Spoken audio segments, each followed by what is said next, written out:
यदि आपने SBI life insurance का यूनिट लिंक्ड इंश्योरेंस प्लान जैसे कि smart wealth builder, smart wealth assure, smart insure wealth plus, Saral insure wealth plus, smart e wealth insurance, smart power insurance, smart elite, smart privilege या फिर smart scholar,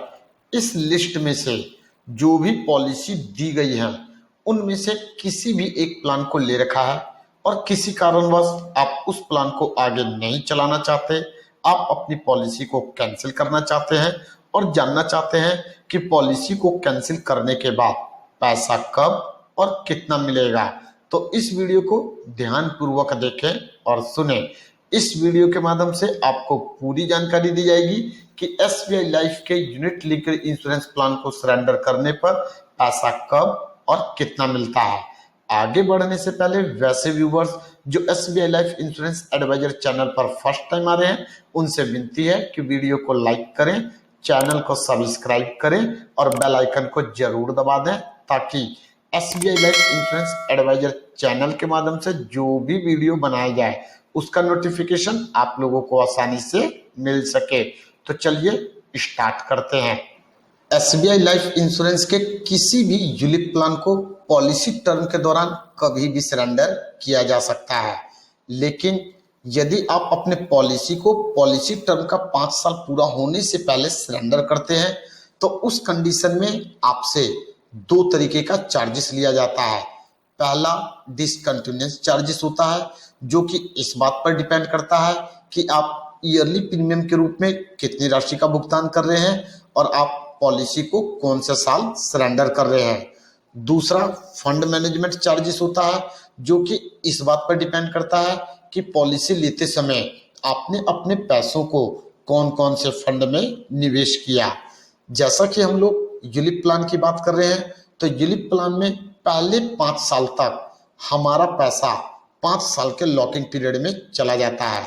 पहले 5 साल तक हम अपने पैसों को विड्रॉ नहीं कर सकते हैं, इसलिए यदि आप 5 साल पूरा होने से पहले पॉलिसी को सरेंडर करेंगे तो आपको डिसकंटिन्यूअस चार्जेस और फंड मैनेजमेंट चार्जेस इन दोनों का भुगतान करना होता है। आपका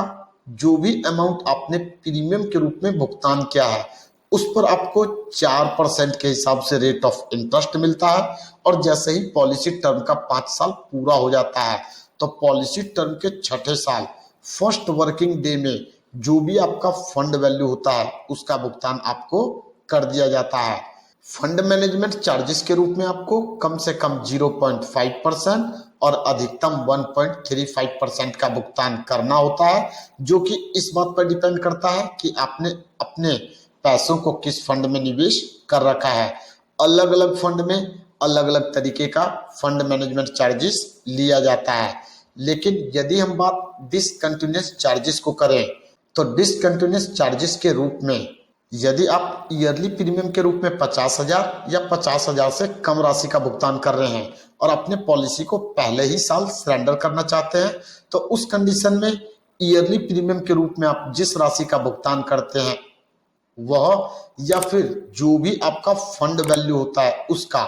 20% और मैक्सिमम 3,000 रुपये आपको डिसकंटिन्यूअस चार्जेस के रूप में देना होता है। लेकिन यदि आप ईयरली प्रीमियम के रूप में 50,000 से अधिक राशि का भुगतान कर रहे हैं तो उस कंडीशन में आपको आपके एनुअल प्रीमियम या फिर फंड वैल्यू का 6% और अधिकतम 6,000 रुपये डिसकंटिन्यूअस चार्ज के रूप में देना होता है। सेम इसी तरीके से यदि आप दूसरे साल पॉलिसी को सरेंडर करते हैं और ईयरली प्रीमियम के रूप में 50,000 या इससे कम राशि का भुगतान करते हैं तो उस कंडीशन में एनुअल प्रीमियम या फिर फंड वैल्यू का 15% और मैक्सिमम 2,000 रुपये। और यदि आप एनुअल प्रीमियम के रूप में 50,000 से अधिक राशि का भुगतान करते हैं तो उस कंडीशन में एनुअल प्रीमियम या फिर फंड वैल्यू का 4% और मैक्सिमम 5,000 रुपये डिसकंटिन्यूअस चार्जेस के रूप में आपको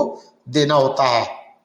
इसी तरीके से तीसरे साल सरेंडर करने पर यदि 50,000 से कम राशि का भुगतान प्रीमियम के रूप में किया जाता है तो मैक्सिमम 1,500 रुपये और 50,000 से अधिक राशि का भुगतान प्रीमियम के रूप में करते हैं तो मैक्सिमम 4,000 रुपये। और चौथे साल यदि 50,000 से कम राशि का भुगतान ईयरली प्रीमियम के रूप में किया जा रहा है तो मैक्सिमम 1,000 रुपये, और यदि ईयरली प्रीमियम के रूप में 50,000 से अधिक राशि का भुगतान किया जा रहा है तो मैक्सिमम 2,000 रुपये डिसकंटिन्यूस चार्जेस के रूप में देना होता है। लेकिन यदि आप पॉलिसी टर्म के 5 साल पूरा होने के बाद अपने पॉलिसी को सरेंडर करते हैं तो उस कंडीशन में आपको डिसकंटिन्यूस चार्जेस के रूप में कोई भी राशि देने की जरूरत नहीं होती, और न ही आपको किसी भी तरीके का फंड मैनेजमेंट चार्जेस दिया जाता है। जो भी आपका फंड वैल्यू होता है वह इंस्टेंटली आपको पे कर दिया जाता है। उम्मीद करता हूं इस वीडियो के माध्यम से आप लोगों को जानकारी मिल चुकी होगी कि यदि आप अपने यूलिप प्लान को सरेंडर करते हैं तो आपको पैसा कब और कितना मिलेगा। इस वीडियो के माध्यम से बस इतना ही, फिर मिलेंगे नेक्स्ट टाइम एक नए टॉपिक के साथ। जय हिंद, जय भारत।